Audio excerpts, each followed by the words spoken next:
Biografi singkat Al-Faqih Muqaddam oleh Arwandi Abu Zahra, Al-Imam Al-Ustazul Adom Al-Faqih Al-Muqaddam Muhammad bin Ali Ba'alawi. Bidayah atau permulaan kewalian beliau menyamai nihayahnya atau puncak kewalian para wali zamannya. Beliau lahir tahun 574 Hijriah atau 1176 Masehi di Tarim Hadramaut. Beliau wafat tahun 653 Hijriah dalam usia 79 tahun. Dan dikebumikan di pemakaman Zanbal. Istri beliau adalah Al-Hababah Zainab binti Ahmad bin Muhammad Sohib Marbat. Beliau adalah seorang waliyah atau wali perempuan yang punya banyak keramat atau karomah. Hababah Zainab cuma sedikit keterangannya.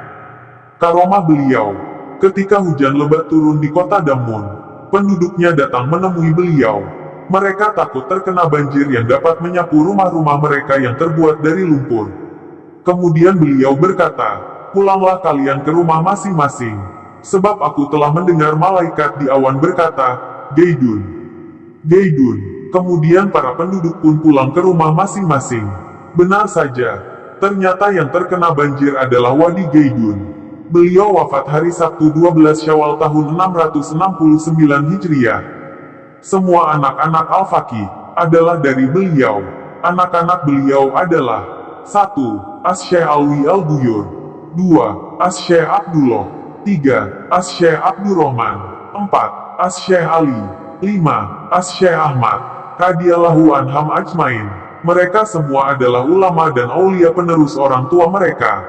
Guru-guru Al-Faqih Al-Muqaddam diantaranya adalah 1. Syekh Abdullah bin Abdurrahman Ba'ubaid, 2. Al-Qadi Ahmad bin Muhammad Ba'isa, 3. Al-Imam Syekh Ali bin Ahmad bin Salim Bamarwan, 4. Al-Imam Muhammad bin Abu Al-Hu, 5. Al-Hafiz Al-Muttahid Sayyid Ali bin Ahmad Bajudaid, 6. Al-Imam Salim bin Basri, 7. Al-Imam Muhammad bin Ali Al-Hotib, 8. As-Syekh Alwi bin Muhammad Sohib Mirbat, 9. As-Syekh Sufyan Al-Yamani, 10. As-Syekh Said bin Isa Al-Amudi. Dari mereka beliau mempelajari ilmu fikih, usul fikih, hadis, tafsir, tasawuf hakikat, dan ilmu lainnya.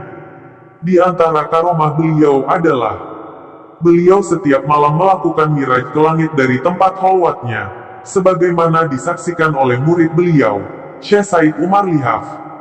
Satu waktu murid beliau tersebut melihat sesuatu yang bulat berkilau menempel pada baju beliau, kemudian diambilnya, lalu diberitahukan kepada beliau. Dan beliau pun berkata, "Wahai Lihaf, kami dapat yang engkau pegang dari langit, sedang engkau mengambilnya dari bajuku tanpa susah payah." Dikisahkan juga ketika beliau masih belajar, beliau tertidur, sedangkan murid-murid yang lain sudah bersiap untuk sholat berjamaah.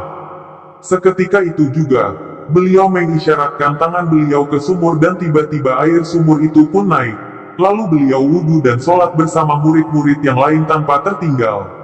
Diriwayatkan juga, ketika beliau uslah untuk riyadoh dan mujahadah selama setahun di lembah An-Nuair, satu waktu anak beliau Syekh Ahmad mengikuti ayahnya tersebut. Ketika beliau sedang berzikir jaher atau keras, tiba-tiba semua benda yang ada, mulai dari batu, pohon, rumput semua ikut berzikir bersama beliau, maka pingsanlah putra beliau tersebut. Ketika hal itu diceritakan kepada beliau, beliau pun melarang putranya itu mengikuti beliau untuk beruslah di lembah tersebut. Wallahu a'lam bishawab.